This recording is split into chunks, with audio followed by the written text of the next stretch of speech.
Hi friends, welcome back. This is Alex of Coyote Astrology, and today we are looking at the full moon in Taurus coming in this Friday, November 15th, 2024.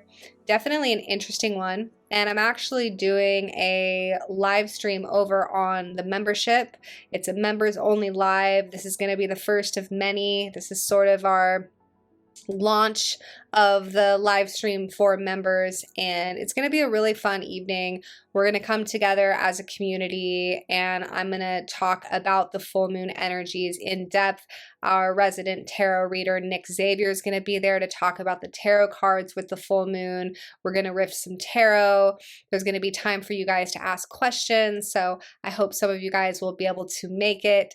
If you are unfamiliar with the membership or you want some more information, I will put the link down in the description box so you can find all the information on what the membership is, what it costs, what you get monthly with the membership, and yeah, it'll give you an access to not only this community live stream, but many more to come.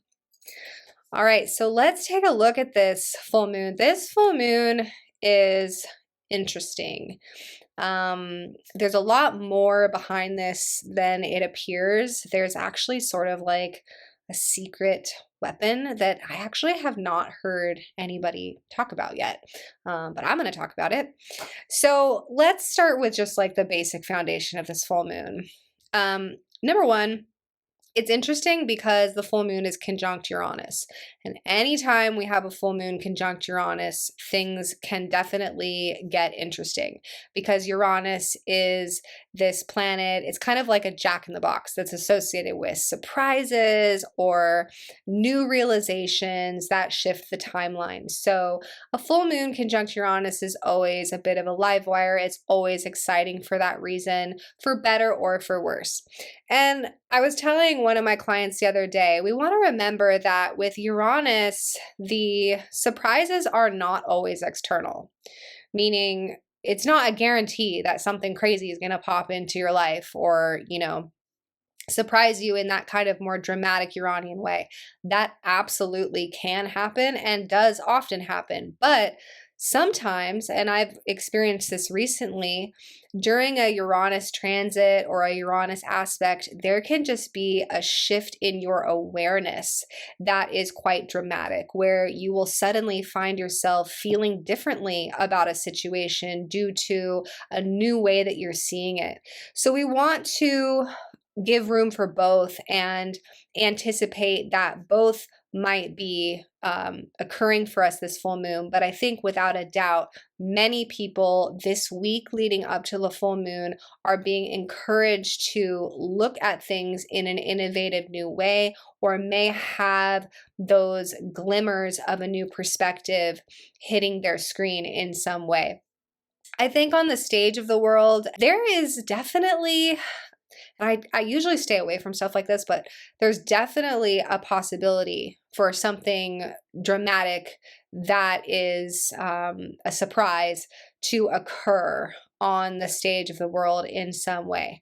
Obviously, there's a big spectrum of what that could be, and I don't want to cast any negative spells out there with my predictions, but Uranus is opposing the sun in Scorpio, and Scorpio oppositions are intense.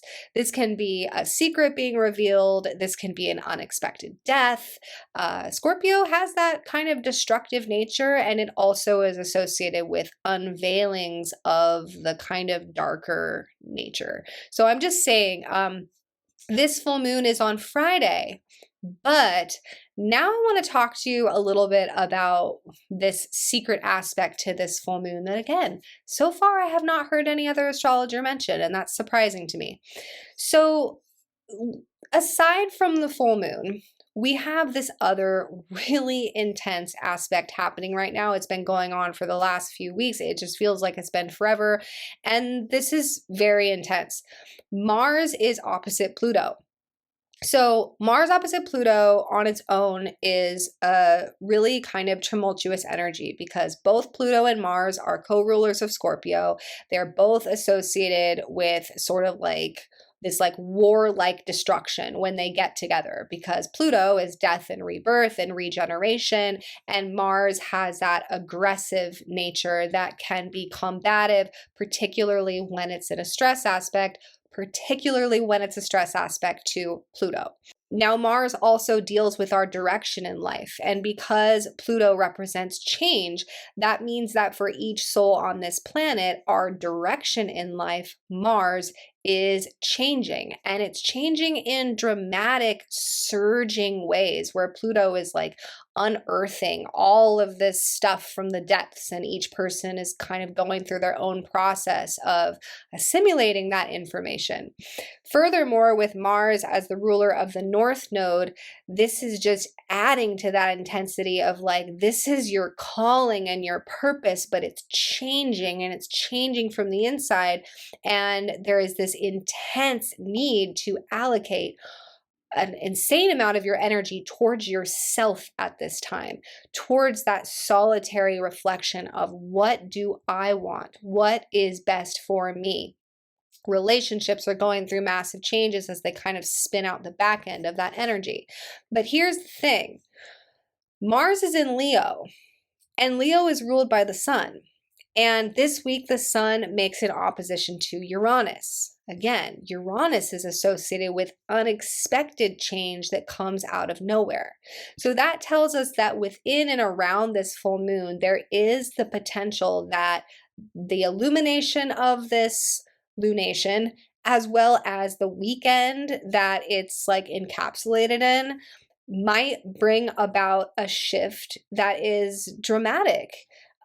Because it might affect your direction. And of course, Mars goes retrograde pretty soon here. So this full moon really packs a punch. The ruler of the moon is Venus, and we find her square the nodes. Venus is now in Capricorn, and it's interesting to have her square the nodes there. That may suggest that circumstances lining up are putting you in a situation where you need to choose yourself, North Node Aries, despite some feeling of responsibility to others or a job or some type of commitment. That's that Capricorn energy. So, and then we have, of course, in the background, we have just the kind of more traditional Taurian themes. There could be something around finances or need or desire for more financial stability that is illuminated throughout this full moon. And again, whenever we're working with Uranus, we're being encouraged to innovate, try something new, bring in some kind of refreshing energy that sort of thinks outside the box and breaks us away from the normal structures of how we do things. All right, everyone, thanks so much for tuning in. If you've been wanting to work with me one-on-one, you can reach out to me at coyotestarastrology.com. And if you don't already follow me on Instagram, I'm over there at Coyote Star Astrology. All right, you guys, bye for now.